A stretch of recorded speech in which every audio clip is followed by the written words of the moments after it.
મિત્રો આપણે જોઈ શકીએ છીએ કે આપણા રામગરી ગામે મિત્રો આપણા રામજી મંદિર મિત્રો ભવ્ય રામજી મંદિર બની ગયું છે અને હવે એની પ્રતિષ્ઠા મિત્રો થવા જઈ રહી છે। ત્યારે મિત્રો આપણા ત્રણ ભગવાન રામચંદ્ર ભગવાન, આપણા રાધાકૃષ્ણ ભગવાન અને ઉમૈયામાના આ કળશ હવે મિત્રો અહીંયા આવી ગયા છે અને તેમના કળશ મિત્રો અહીંયા ચડાવવામાં આવશે।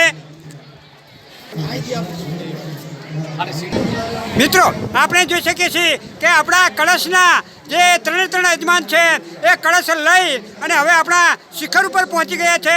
રામચંદ્ર ભગવાનના શિખરનો જે કળશ છે, આપણા ઉમૈયામાનો કળશ છે અને રાધાકૃષ્ણ ભગવાનનો જે કળશ છે એ લઈ અને યજમાન હવે પોતાની જગ્યાએ પહોંચી ગયા છે। મિત્રો આપણે જોઈ શકીએ છીએ કે આપણા રામ દરબારનો અહીંયા કળશ લગાવી દેવામાં આવ્યો છે, તેમજ આપણા રાધાકૃષ્ણ ભગવાનનો પણ કળશ લાગી ગયો છે અને હવે આપણા ઉમૈયામાનો હવે અહીંયા કળશ લાગી રહ્યો છે।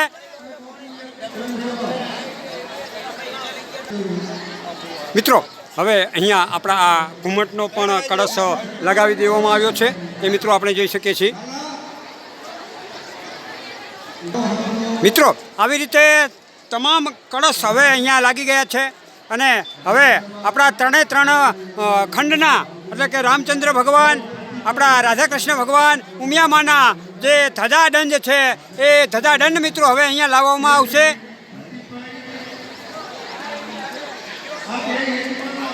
અહીંયા આપણા ત્રણેય ભગવાનના કળશ લાગી ગયા બાદ હવે આપણા ત્રણેય ભગવાનના ધજાદંડ અહીંયા લાગી રહ્યા છે।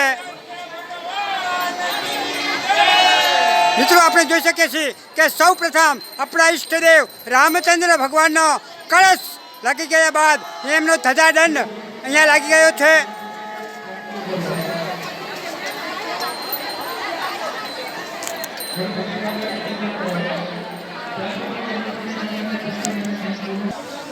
મિત્રો આપણે જોઈ શકીએ છીએ કે હવે આપણા ઉમૈયામાનો આ ધજાદંડ હવે અહીંયા લાગી રહ્યો છે।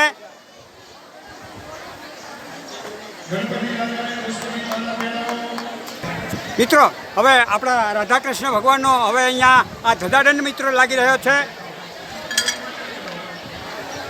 મિત્રો આવી રીતે હવે આપણા ત્રણેય ઈષ્ટદેવના ધજાદંડ મિત્રો અહીંયા લાગી ગયા છે અને મિત્રો હવે આપણા ઈષ્ટદેવ રામચંદ્ર ભગવાન, લક્ષ્મણજી, સીતા માતા, આપણા રાધાકૃષ્ણ ભગવાન તેમજ ઉમિયામાં અને ગણપતિ હનુમાનજી મહારાજ હવે તેમના મંદિરમાં પ્રવેશ કરશે।